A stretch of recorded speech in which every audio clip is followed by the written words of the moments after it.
ప్రియమైన దేవుని బిడ్డలారా, మరొకసారి మీ అందరికీ ప్రభువైన యేసుక్రీస్తు నామములో వందనాలండి.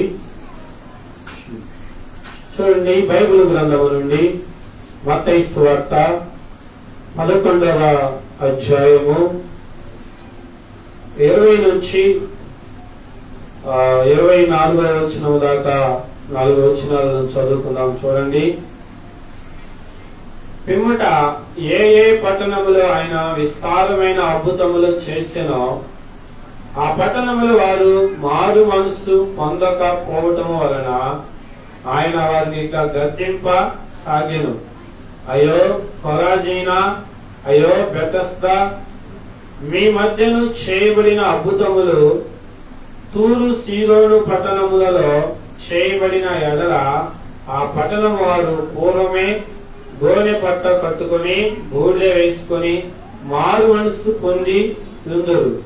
విమర్శ దినమందు మీ గతి కంటే తూర్పు సీదోను పట్టణముల వారి గతి ఓర్వదగినదై ఉందని మీతో చెప్పుచున్నాను.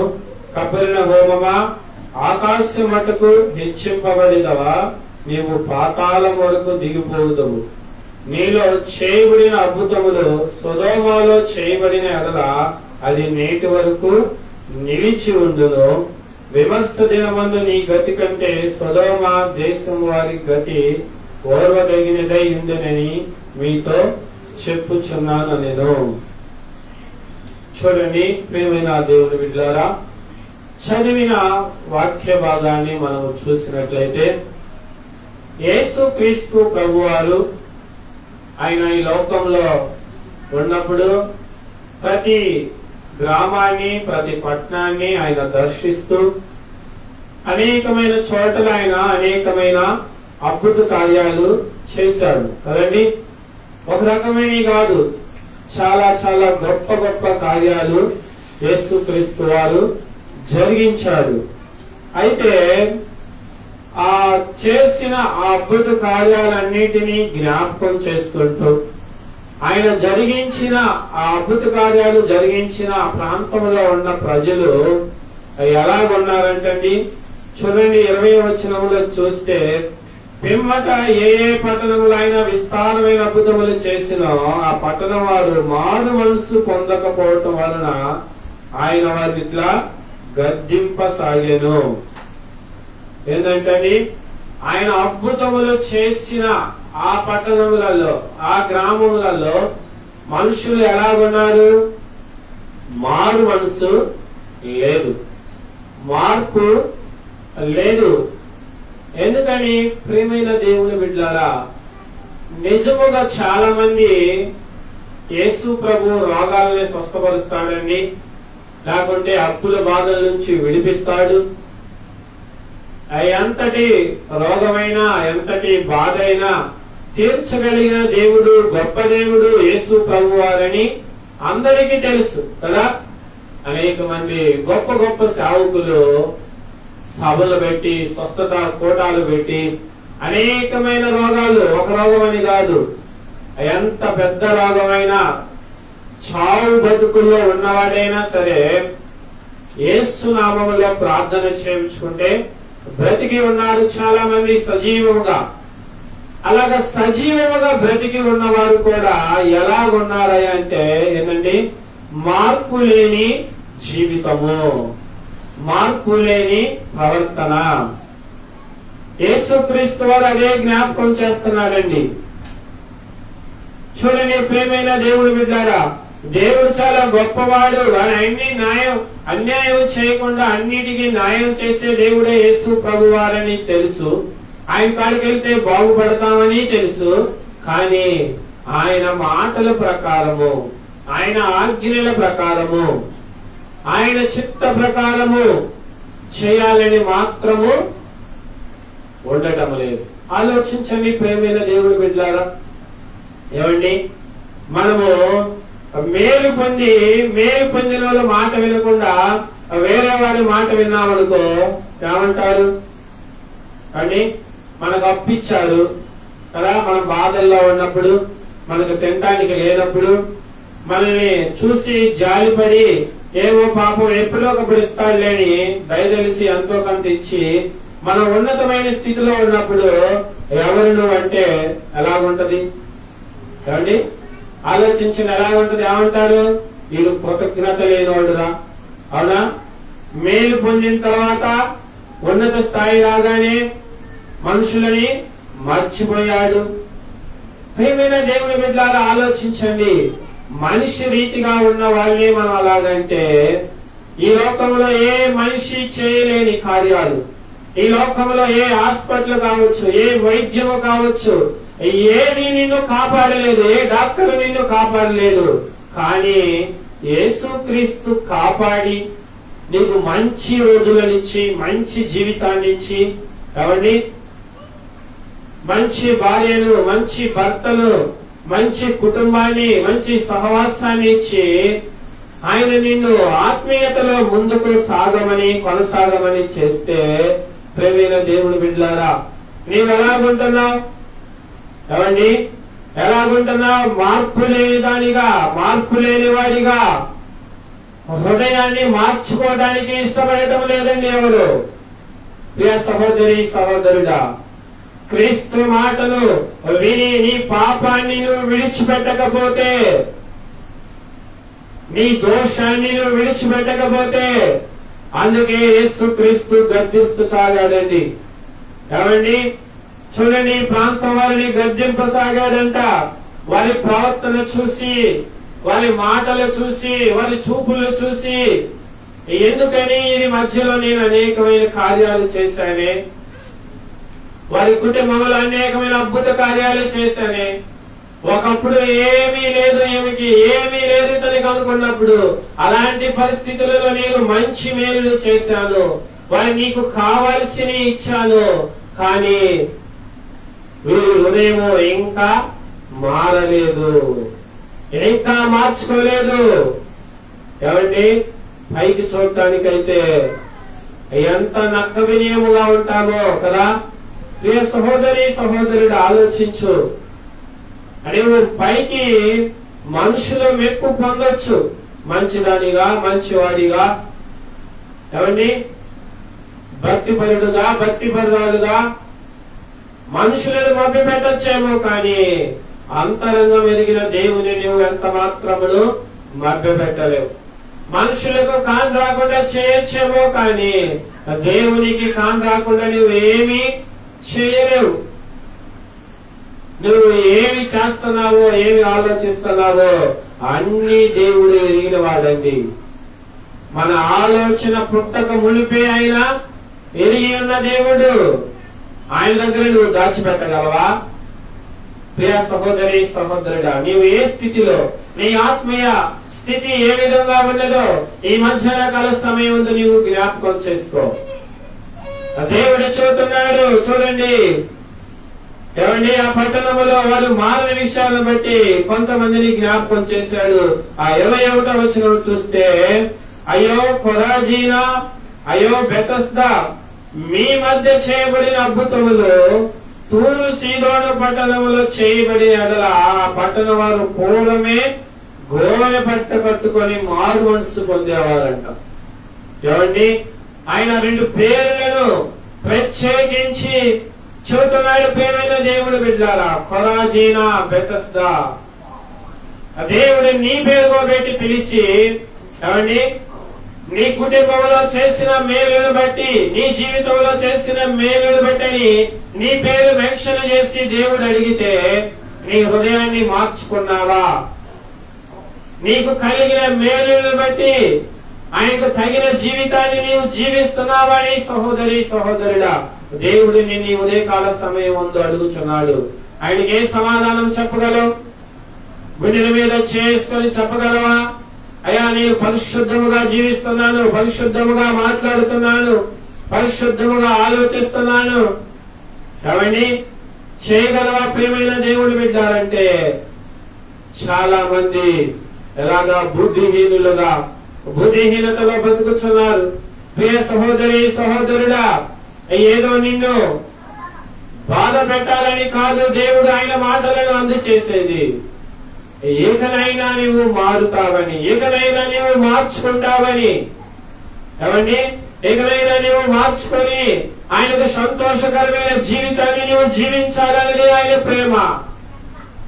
అందుకే మన తప్పిదములన్నిటిని ఆయన తెలియపరిచి, ఆ తప్పిదములు చేసిన భారములు మనం సహించాల్సింది ఆయన సహించి ఆయన సుఖాన్ని మనకిస్తున్నాడండి. ప్రియ సహోదరి సహోదరుడా, ఆ సుఖాన్ని నీవు పొందుకుంటూ ఇంకా పాపము చేసి ఇంకా నీ తండ్రిని నువ్వు ఇంకా దుఃఖపరుస్తున్నావా? ఇంకా నీ తండ్రిని వేధిస్తున్నావా? ఏమండి, ఏదించే జీవితంలో నీవు ఉంటే ఎప్పటికైనా నీ మనస్సు మార్చుకో. అందుకైనా చెబుతున్నాడు ఏమిటని, బెతస్దాలో కొరాజీనులో ఆ గ్రామంలో చేసి తూర్పు సీదోను పట్టణంలో చేస్తే వారు పూర్వమే గోనె పట్ట కట్టుకునేవారు. నిజమే, క్రైస్తవురాలుగా నీవు మారాక, నీవు దేవుని సన్నిధిని దేవుని ప్రేమను తెలుసుకొని దేవుని సన్నిధిలోనికి వచ్చాక దేవుడు నీ పట్ల నీ జీవితం పట్ల ఎన్ని మేలు చేశాడు. ఏమండి, ఇలాంటి వాక్యము గాని ఇలాంటి మేలులు గాని ఇలాంటి నిజమైన నామం ఉన్నదని తెలియని ప్రజలు ఎంతమందో తెలుసా? ప్రియ సహోదరి సహోదరుడా, యేసు క్రీస్తు నిజమైన దేవుడని తెలియని పల్లెటూర్లు అనేకమైన గ్రామాలు ఉన్నాయండి. ఏమండి, అనేక ప్రాంతాలు విగ్రహారాధనలో నశించిపోయేవారు అనేక మంది ఉన్నారు. వారికి చెప్పేవారు కూడా లేరు. ఏమండి, వారికి ఇదిగో నిజమైన నామము ఉన్నది, యేసు క్రీస్తు నామమని వారికి ఖచ్చితంగా చెప్పేవారు కూడా ఎవరు లేరు. కానీ నీకు నాకు ప్రతి దినము ఏమండి ప్రార్థన చేసుకుంటామని అడిగే పాస్టర్ గారు, వాక్యము చదివావా, ప్రార్థన చేస్తున్నావా, నీతిగా ఉంటున్నావా అని ప్రతి వారము ప్రతి నెల అడిగి గద్దించి చెప్పేవాళ్ళు మనకి ఉన్నారు కదా. లేని వాళ్ళ పరిస్థితి ఆలోచించండి. ఎన్ని అవకాశాలు ఉన్నా, దేవుని మాటలు ఎన్ని విధాలుగా తెలుస్తున్నా, కానీ మన బుద్ధి మాత్రము మారదు, మన మనస్సు మాత్రము మారదు. అందుకే యేసయ్య చెబుతున్నాడు, నీవు నీ బుద్ధి మార్చుకోకపోతే, నీ మనస్సును నీవు మార్చుకోకపోతే, నీ నడవడిని నీవు మార్చుకోకపోతే, ప్రియ సహోదరి సహోదరుడా, ఎలాంటి పరిస్థితి అంటండి, సొదొమ గొమొర్రా పట్టణము కన్నా నీ పరిస్థితి ఎలా ఉండదంట, ఓర్వదగండి, ఓర్చలేవు. అండి, సొదొమ పట్టణము ఎలాగా పాడైపోయినది మనకు తెలుసు కదా. ఎలాగా పాడైపోయినదంటే, ఆకాశము నుండి గంధకము కొలవబడింది, అగ్నితో కాల్చబడింది కదా. ఎక్కడి నుంచి వచ్చింది గంధకము? ఆకాశం నుండి దేవుడే పంపించాడు. ఇక నువ్వు నీళ్లు పోసినా నిప్పులు పోసినా అది ఆరటం అనేది చాలా కష్టం. దేవుడే దహించి వేశాడు, ఏమీ లేకుండా శూన్యము. ప్రియ సహోదరి సహోదరుడా, నీ కుటుంబం కూడా నీవు మారకపోతే, నీ మనస్సు నీవు మార్చుకోలేకపోతే ఎలాగైతండి? నీవు దానికంటే ఎక్కువ స్థితి కలిగిన వాడివి, దానికంటే ఎక్కువ స్థితిని కలిగే ఆ విధానాన్ని కలిగి ఉంటావు ప్రియమైన దేవుని బిడ్డలారా అని దేవుని వాక్యము సెలవిచ్చుచున్నదండి. దేవుడు అవకాశం ఇచ్చినప్పుడే, ఏమండి, దేవుడు మనకు అవకాశం ఇచ్చినప్పుడే ఆయన సన్నిధిలో మనము పశ్చాత్తాపడాలి కదా. ఎందుకు మారుమనసు పొందాలి? ఎందుకు పశ్చాత్తాపడాలి? ఏమండి, ఎందుకు ఇవి చేయాలంటే, ప్రియమైన దేవుని బిడ్డలారా చూడండి, మీకు ఆ మాటకు నేను చూపిస్తాను. ఆ దేవుడు ఎందు నిమిత్తమో మనము పశ్చాత్తాపడి మారు మనసు పొందాలంటే మనం పరలోక రాజ్యంలోనికి చేరాలి కాబట్టి. చూడండి, అదే మత్తయి సువార్త 4వ అధ్యాయం తీయండి. అదే మత్తయి సువార్త 4వ అధ్యాయము 17వ వచనాన్ని చదవండి. 17వ వచనం. అప్పటి నుండి యేసు పరలోక రాజ్యము సమీపించి ఉన్నది గనుక మారు మనసు పొందుడని చెప్పుచు ప్రకటింప మొదలు పెట్టెను. ఏంటండి, అప్పటి నుండి యేసు ఎందుకు నీవు మారు మనసు పొందాలంటే పరలోకము సమీపించుచున్నది. ఏమండి, పరలోక రాజ్యము మనకు సమీపంలో ఉంది, దగ్గరలో ఉంది. ప్రియ సహోదరి సహోదరుడా, ఆ రాజ్యంలో నీవు చేరాలంటే నీ బుద్ధి మారాలి, నీ మనస్సు మారాలి, నీ చెడు కార్యాలను నువ్వు వదిలిపెట్టాలి. నువ్వు వదిలిపెట్టకపోతే నువ్వు ఇంకా అగ్ని గంధకములతో నీవు దండించబడతావు. ఏమండి, అది చెప్పేది కాదు. అక్కడ నరకంలో పురుగు చావదు, అగ్ని ఆరదు. పురుగు చచ్చేది కాదు, అగ్ని ఆరేది కాదు. ఏమండి, అది బెస్ట్ అంటావా? ఈ లోకంలో ఉన్నప్పుడు నీవు కొన్నిటిని అణిచిపెట్టివేసి, కొన్నిటిని విడిచిపెట్టేసి దేవునికి నమ్మకముగా ఉండడం మంచిదంటావా? చెప్పండి ప్రియమైన దేవుని బిడ్డలారా. ప్రతి ఒక్కరూ అదే ప్రకటన, యేసు క్రీస్తు కూడా ఆ ప్రకటనే చేశాడు. పరలోక రాజ్యము సమీపించి ఉన్నది. ఏమండి, పరలోక రాజ్యము సమీపముగా ఉంది కాబట్టి మనం మారు మనస్సు పొందాలి. అలాగే ఆ 3వ అధ్యాయంలో చూడండి, 3వ అధ్యాయం 2వ వచనం కూడా యోహాను గారు కూడా అదే మాట చూస్తున్నాడు. చూడండి, పరలోక రాజ్యము సమీపించి ఉన్నది, మారు మనసు పొందుడని యూదయ అరణ్యములో ప్రకటించుచుండెను. ఏమండి, పరలోక రాజ్యము సమీపించి ఉన్నది, మారు మనసు పొందుడని.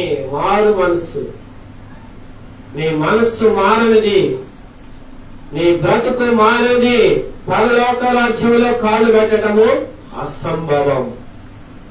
ప్రియ సహోదరి సహోదరుడు, ఆలోచించు. చాలా మంది విశ్వాసులు దేనికి యేసు ప్రభువును ఆశ్రయిస్తున్నారంటే ఈ లోకములో హుందాగా జీవించడానికి, ఈ లోకములో అందరికంటే ఆస్తిపరులుగా, అందగాళ్ళుగా, ఎవరిని గొప్పవారుగా, లేకుంటే జబ్బు నుండి విడుదల పొందడానికి. నిజమే, దేవుడు నువ్వు ఎవరిని అడిగినా ఆయన ఎంతనే సహాయం చేస్తాడు. ఎందుకంటే ఆయన జాలి కలిగిన దేవుడు, ఆయన కృప కలిగిన దేవుడు, ప్రేమైన దేవుడు. బిడ్డారా, నువ్వు ఏది అడిగినా ఆయన ఇస్తానండి. అడుగుని మీకు ఇవ్వడును, వెతుకుని మీకు దొరుకును. నువ్వు ఏది అడిగితే అది ఇస్తాడు దేవుడు, అది వాస్తవమే. కానీ ఎందుకు ఆయన నీకు అడగాన్ని ఎందుకు ఇస్తున్నాడు? ఎందుకు నీ కుటుంబం పట్ల కార్యాలు చేస్తున్నాడు? ఎందుకు నిన్ను దురాత్మల నుంచి లేక నిన్ను దెయ్యపు బారి నుంచి విడిపిస్తున్నాడు? మరణ పడకల నుంచి ఎందుకు నిన్ను తప్పిస్తున్నాడంటే ఆయన రాజ్యంలో చేరడానికి నీకు ఒక అవకాశం అనుగ్రహిస్తున్నాడు. ఆయన రాజ్యంలో నువ్వు ఉంటావని, ఆయన రాజ్యంలో నువ్వు నివసిస్తావని ఆయన ఆశపడి నిన్ను విడిపిస్తా ఉంటే నీవేమో మేలు పొందటము, పాపములోనికి జారిపోవటము, మేలు పొందటము, వ్యభిచారములకు జారిపోవటము, మేలు పొందటము, త్రాగులలోనికి జారిపోవటము, మేలు పొందటము, అపవిత్రమైన ఆలోచనలోనికి జారిపోవటము. ప్రియ సహోదరి సహోదరుడు, ఎంతకాలము దేవుని నీవు హింసిస్తావు? అందుకే చెబుతున్నారని ప్రేమైన దేవుడు బిడ్డలారా, 2 గ్రామముల పేర్లు చెప్పి ఆయన చెబుతున్నాడు.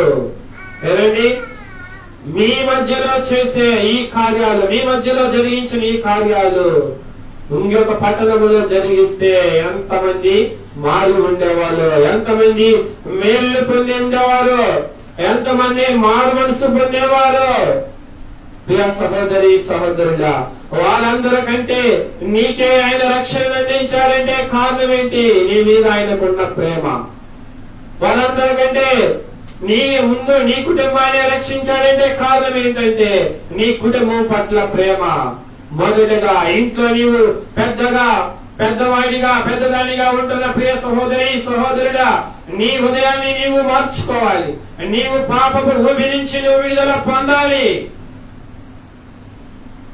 నీవు పాపపు ఊబి నుంచి మొదటగా నువ్వు వస్తే ఆ తర్వాత నీ పిల్లలు ఏమండి వారు సరైన మార్గంలోనికి నడవటానికి ఆదర్శంగా ఉంటారు. ప్రేమైన దేవుడి బిడ్డలారా, చూడండి, మన తండ్రి అయిన యేసు ఆయన మనకి మాదిరి జీవితాన్ని జీవించాడు. మనం ఉన్న లోకములో ఆయన ఉన్నాడు, మనం ఉన్న పరిస్థితులలో ఆయన తిరిగాడు. కానీ ఆయన ఎక్కడ పాపము చేయల.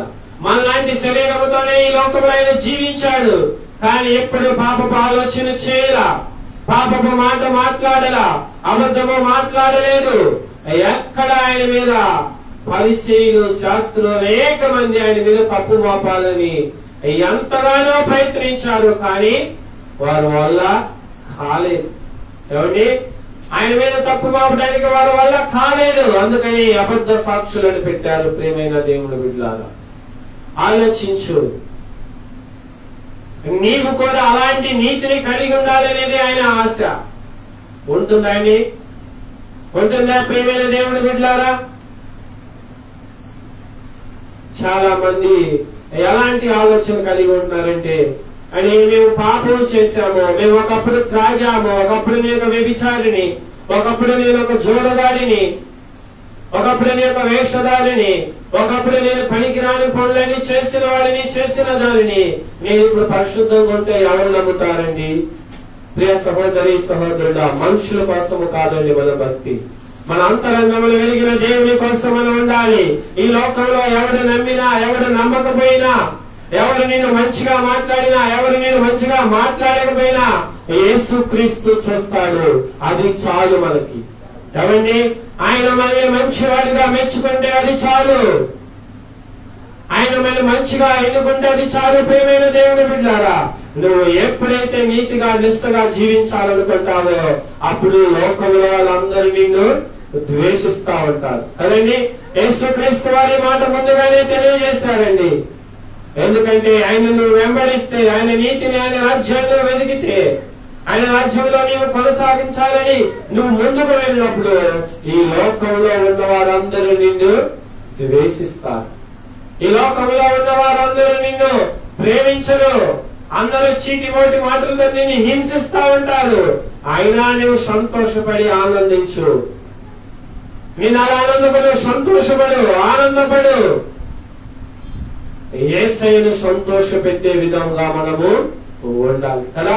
అలా విధంగా నీవు ఉంటే ప్రియమైన దేవుని బిడ్డలారా, అలాంటి మనసును నువ్వు కలిగింటే యేసుక్రీస్తు మారు మనసు పొంది ప్రవేశించమన్న పరలోక రాజ్యంలోనికి మనము ప్రవేశించగలుగుతాం కదండి. ప్రవేశించగలుగుతాం ప్రియమైన దేవుని బిడ్డలారా. చాలా మంది ఏమండి హింసలు పొంది, బాధలు పొంది, జబ్బుల చేత, అనేక రకాల చేత అకస్మాత్తుగా చనిపోయిన వారు కూడా ఉన్నారు కదా. సరేండి, చూస్తూ చూస్తూ ఏమంటే ఎవరైనా చనిపోయారనుకో ఏమంటాం మనం? ఇదేదో పాపం బాగా చేశాడు కాబట్టి ఏమంటే చనిపోయాడు. ఏమండి, పాపం పసిపిల్లలే, యవ్వనుడు యవ్వనురాలు చనిపోయింది. ఏమండి ఏమంటారు? ఎంత చిన్న ప్రాయంలో చనిపోయారంటే వీళ్ళు పాపాలు ఎక్కువ చేస్తుంటాడు, దోషాలు ఎక్కువ చేస్తుంటాడు కాబట్టి చనిపోయాడని మాట్లాడుతూ ఉంటారు ప్రియమైన దేవుని బిడ్డలారా. అయితే యేసుక్రీస్తు చెబుతున్నాడు, ఆయన మాటలు చెబుతున్నారు. అలాంటి జరిగినప్పుడు వాటిని మనము ఏమంటే పాపముగా ఎంచుకోవటము కాదు, మారు మనసు పొందకపోతే అంతకంటే ఎక్కువ గతి మనకు కూడా జరిగింది. చూడండి ప్రియమైన దేవుని బిడ్డలారా, ఆ మాటలు మీకు నేను చూపిస్తాను. పక్కనే లూకాసు వార్త తీయండి. ఏమండి, లూకాసు వార్త 13వ అధ్యాయం తీయండి. లూకాసు వార్త 13వ అధ్యాయము 1వ వచనం నుండి చదువుకుందాం. చూడండి. పిలాతు గలిలీ అయిన కొందరి రక్తము వారి బలులతో కలిపి ఉండెను. ఆ కాలమున అక్కడున్న కొందరు ఆ సంగతి యేసుతో చెప్పగా ఆయన వారితో తెలియను, ఈ గలిలీలు అట్టి హింసలు పొందినందున వారు గలిలీలందరికంటే పాపులని మీరు తలంచుచున్నారా? కాదని మీతో చెప్పుచున్నాను, మీరు మారు మనసు పొందని ఎడల మీరందరూ అలాగే నశింతురు. ఎవరండి? పిలాతు కొంతమంది రక్తాన్ని బలుతో కలిపి వారిని హింసించి చంపారు. ఏమండి, అలా చంపగానే ఆ ప్రాంత ప్రజలందరూ ఏమనుకుంటున్నారు? వాళ్ళందరూ పాపము చేసిన వారు అనుకుంటున్నారు. నిజమే ప్రియమైన దేవుని బిడ్డలారా, ఆలోచించండి. అలా జరిగితే ఏమనుకుంటా? అకస్మాత్తుగా చనిపోయిన, హింసించబడి చనిపోయినందున పాపం చేశారే అనుకుంటాము.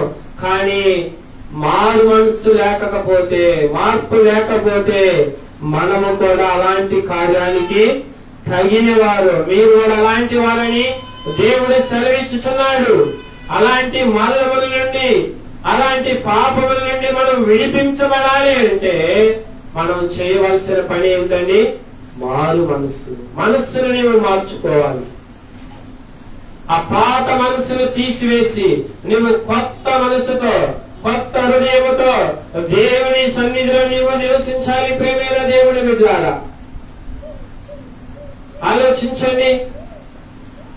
మనం కొత్త మనసు కలిగి ఉంటే ఆయన ఎంతగానో సంతోషపడతాడు కదండి.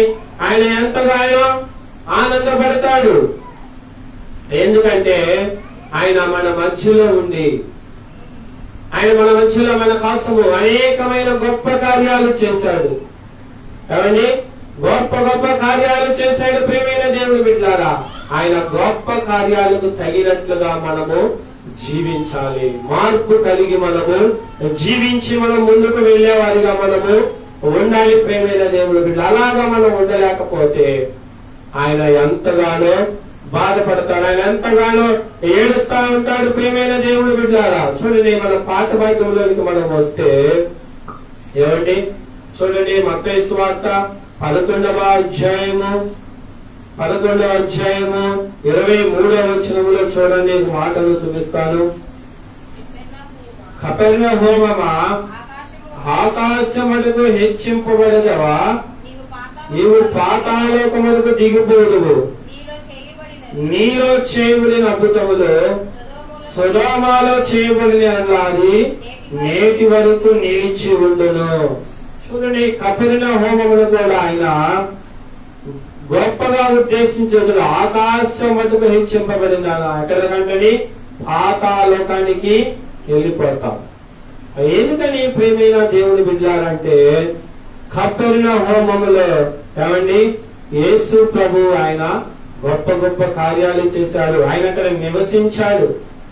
ఏమండి, ఆయన కాపురం ఉన్నాడు. ప్రియమైన దేవుని బిడ్డలారా, ఆ ప్రాంతాలలో అక్కడక్కడ ఆయన తిరుగుచు సువార్త ప్రకటిస్తూ ఆయన ఉన్నాడు. ఆయన ప్రకటన చేసిన ఆ గ్రామాలలో ఆయన నివసించి ఉన్నాడు. అయితే అలాంటి పట్టణము ఏమండి, అక్కడ చేయబడిన కపెర్నహూము ఆకాశం వరకు హెచ్చింపబడిన, నువ్వు పాతాళం వరకు దిగిపోదువు. నీలో చేయబడిన అద్భుత కార్యాలు ఏంటి? కపెర్నహూములో చేయబడిన అద్భుత కార్యాలు సొదొమలో చేస్తే, ఆ కాలిపోయిన పట్టణములో చేస్తే, ఆ పట్టణం అన్న నేటికి నిలిచి ఉండేది కదా. ఎప్పటికీ ఆ పట్టణంలో ఏమీ లేదు. ప్రియ సహోదరి సహోదరుడు, ఆలోచించు. దేవుడు నిన్ను ప్రేమించి నీ జీవితంలోకి వచ్చి అనేకమైన గొప్ప కార్యాలు చేస్తే, ఆయన కార్యాలన్నీ విడిచిపెట్టేసి నీకు నచ్చినట్టుగా నీవు ఉంటే ఆయన ఎంత మాత్రము ఇష్టపడే దేవుడు కాడు. ఆయన ఇష్టపడిన దేవుడు కాడు. ప్రియమైన దేవుడు బిడ్డలారా, మనం ఆయన నచ్చినట్లుగా ఉండాలి. మనం ఆయనకు నచ్చినట్లుగా జీవించాలి. ఎంత ఉన్నతమైన స్థాయి అండి. ఆలోచించండి.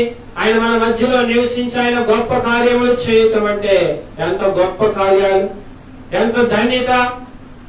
ప్రియ సహోదరి సహోదరుడా, ఆ ధన్యతను నువ్వు మర్చిపోతే, ఆయన చేసిన విలువైన కార్యాలను నీవు మర్చిపోతే ఏమండి, ఏమైనా ఉపయోగం ఉంటుందా? చెప్పండి. మంచి చేసిన వారికి మంచి చేయకపోతే ఏమైనా ఉపయోగం ఉంటుందా? ఏమీ ఉండదు. ప్రియ సహోదరి సహోదరుడా, ఇప్పటికైనా ఈ క్షణమందు ఎప్పుడైనా మనము సరిగ్గా ఉండి ఆయన్ని మనం సరిగ్గా వెతికి పరిశుద్ధమైన హృదయంతో ఇప్పటి నుంచి మనం మొదలు పెట్టినప్పటికీ ఏమండి, ఇప్పటి నుంచి నీ హృదయాన్ని నువ్వు పవిత్రపరుచుకొని ఇప్పటి నుంచి నువ్వు మొదలు పెట్టినప్పటికీ ఆయన రాజ్యంలోనికి నిన్ను ఆయన చేర్చుకుంటాడు. ఆయన రాజ్యంలో నీవు నివసించడానికి నీవు ఉంటావు. ప్రియమైన దేవుని బిడ్డలారా, ఆయన రాజ్యంలో ఉండటమే మనకు కావాల్సిన పని. ఏమండి, ఈ లోకంలో, ఈ నీటిల లోకంలో అనేకమైన సంతోషాలు, అనేకమైన ఆనందాలు, వాటన్నిటికీ మనము దూరముగా ఉంటున్నాము. దేనికోసము? ఏమండి, దేనికోసము? ఇప్పుడు ఇదే రోజులో సంపాదించే వాళ్ళు ఉన్నారు, ఎంజాయ్ చేసే వాళ్ళు ఉన్నారు, ఏమండి, ఆనందంగా గడిపే వాళ్ళు ఉన్నారు కదా. ఎందుకని? ఆదివారం సెలవు దినం కాబట్టి పిల్లలు తీసుకొని ఆనందంగా వేరే ప్రాంతాలకు వెళ్లే వాళ్ళు ఉన్నారు. కాబట్టి లోకంలో కానొచ్చే వాటికి పోయే వాళ్ళు ఉన్నారు. రకరకాలైన ఆనందాన్ని వెతికే వాళ్ళు ఉన్నారు. కానీ మనం ఇక్కడికే దేవుని సన్నిధిలోనికి, దేవుని మందిరంలోనికి వచ్చి మనం ఇక్కడ ఆనందాన్ని పొందుతున్నామంటే దేనికోసము? ఆ లోకంలో ఉన్నదాన్ని కాదనుకొని ఇక్కడ వచ్చింది మనం దేనికోసము? పరలోక రాజ్యము మనకి కావాలని, శాశ్వతమైన రాజ్యంలో మనం చేరి ఉండాలని. ఇక్కడికి వచ్చి కూర్చొని కూడా మనం ఆ రాజ్యంలోనికి ప్రవేశించలేకపోయామంటే ఎంత దుర్బలమైన జీవితం అండి. ఆలోచించండి. ఒక్కసారి ఎవరి హృదయాన్ని పరీక్షలు చేయండి. నువ్వు ఇక్కడ వచ్చి ఉండి కూడా, ఆయన మాటలు విని ఉండి కూడా, నీవు కాల్చబడ్డావంటే ఆయన మాటలు ఉండి కూడా, ఆయన మాటలు, ఆయన కార్యాలన్నింటినీ రుచి చూచి ఉండి కూడా నీ కుటుంబంలో, నీ సంఘములో రోదన, వేదన, తీరని బాధలు, తీరని పాపాలు నిన్ను వెంటాడుతున్నాయంటే ప్రియ సహోదరి సహోదరుడా, మొట్టమొదటిగా నీ హృదయం సరి చేయబడాలి. హృదయం అన్నిటికంటే మోసకరమైంది. నీ మోసకరమైన హృదయాన్ని నీవు అదుపులో పెట్టాలి మొదటిగా. అప్పుడే నీకు మేలులు, అప్పుడే నీకు దీవెనలు. ఆ దీవెనలు రమ్మంటే అవి మామూలుగా రావు. ఎందుకంటే దేవుడు ఇచ్చేయండి దీవెనలు. ఆయన నీ హృదయాన్ని తెలుసు, నీ మనస్సు ఆయనకు తెలుసు. కాబట్టి నీకు తగినట్లుగానే ఆయన ఇస్తా ఉన్నాడు. ఆయన దీవెనలు అందుకోవాలంటే నీలో ఉన్న పాపము, నీ కుటుంబంలో ఉన్న పాపము, నీ కుటుంబంలో ఉన్న సంచరిస్తున్న దురాత్మలు ఆయన దీవెనలు రాకుండా ఆపివేస్తున్నాయి. నీవు ఆ స్థితిని కనుక్కొని, ఆ స్థితిని నీవు తెలుసుకొని మనం ఎలా ఉండాలండి? ముందుకు వెళ్ళేవారిగా ఉండాలి. ప్రేమైన దేవుడు బిడ్డాల, యేసుక్రీస్తుకి ఎవరంటే ఎవరి మీద ఆయనకు కక్ష ఏమీ లేదండి. ఆయనకి ఎవరన్నా ప్రేమే. నీవు దేవుడితో మాట్లాడే స్థితిలోనికి రావాలనేదే ఆయన ప్రేమ. ఎవరైతే ఉదయకాలం ముందు, సాయంకాలం ముందు ప్రార్థించి బైబిల్ చదివి ఆయన మాటల ప్రకారం, ఆయన ఆజ్ఞల ప్రకారం ఎవరైతే జీవిస్తారో, ఎవరైతే ఆయన మాట ప్రకారంగా మనస్సును మార్చుకొని పాప జీవితం నుంచి విడిపించబడి ఆయన సన్నిధిలో ఎవరైతే కూర్చొని ప్రార్థిస్తారో వారందరూ ఆయన రాజ్యములోనికి చేరటానికి ఆయన అవకాశం ఇస్తానికి సిద్ధంగా ఉన్నాడు. ప్రియ సహోదరి సహోదరుడా, ఆలోచించు. ఎప్పటికైనా నీవు మానుకొని ఆయన సన్నిధిలో నీవు ఉంటే, ఆయన కృపను నీవు పొందుకోవాలని అనుకుంటే యేసుక్రీస్తు చేసిన త్యాగాన్ని నీవు జ్ఞాపకం చేసుకో. ఎటువంటి పాపమైనా సరే, ఎలాంటి పాపకరమైన రోగములో ఉన్నా సరే నీవు ఆయన చెంతకు చేరి, ఆయన పాదాల దగ్గరకు చేరు. ఆయనకు అసాధ్యమైనదంటే ఏమీ లేదండి. మనం చూస్తే బైబిల్ గ్రంథంలో అనేక రకరకాలైన వ్యాధులు, కుష్టి రోగము, పక్షవాయువు, రక్తసేవ రోగము, ఇంకా చనిపోయిన వారిని, ఏదంటే యాక్సిడెంట్లు జరిగి చనిపోయే వారు అనేక మంది విధంగా రకరకాలుగా చనిపోయిన వ్యక్తులను చూస్తా వారందరినీ యేసుక్రీస్తు బ్రతికించాడు. ఏదండి? వెలుగు ప్రకాశించిందంట. చూడనే మాటలు నేను లాస్ట్ కి మాటలు చూపించి ముగిస్తాను. ప్రేమైన దేవుని బిడ్డలారా, ఆ మత్తయి సువార్త 4వ అధ్యాయం తీయండి. మత్తయి సువార్త 4వ అధ్యాయము 13వ వచనాన్ని చదువుకుందాం. 12 నుంచి చూడగా, యోహాను చెరబట్టబడిన యేసు విని గలిలయకు తిరిగి వెళ్లి నజరేతు విడిచి జెబులోనును నఫ్తాలిని దేశముల ప్రాంతములలో సముద్ర తీరమందరి కపెర్నహూమునకు వచ్చి కాపులు ఉండెను. జెబులోను దేశము, నఫ్తాలి దేశము యోర్దానుకు ఆవలినున్న సముద్ర తీరమున అన్ని జనులు నివసించు గలిలయ చీకటిలో కూర్చుని ఉన్న ప్రజలను గొప్ప వెలుగు చూచిరి. మరణ ప్రదేశములోను మరణ ఛాయలోను కూర్చున్న వారికి వెలుగు ఉదయించెను. ప్రియమైన దేవుని బిడ్డలారా, చూడండి, చీకటి ఉన్న ప్రాంతాలలో ఆయన వెలుగుని ఉదయింప చేశాడు. చీకటిలో ఉన్న వాళ్ళకి సంతోషాన్ని, ఆ ప్రదేశాలను మరణ ఛాయలను విడిపించగలిగిన దేవుడు యేసుక్రీస్తు. ప్రియ సహోదరి సహోదరుడా, నీవు కూడా అలాంటి ప్రాంతంలోనే, అలాంటి ఛాయల్లోనే నువ్వు నిండి ఉంటే దేవుడి మధ్యాహ్న కాల సమయం నిన్ను విడిపించడానికి ఆయన సిద్ధపడి ఉన్నాడు. నువ్వు వస్తావా?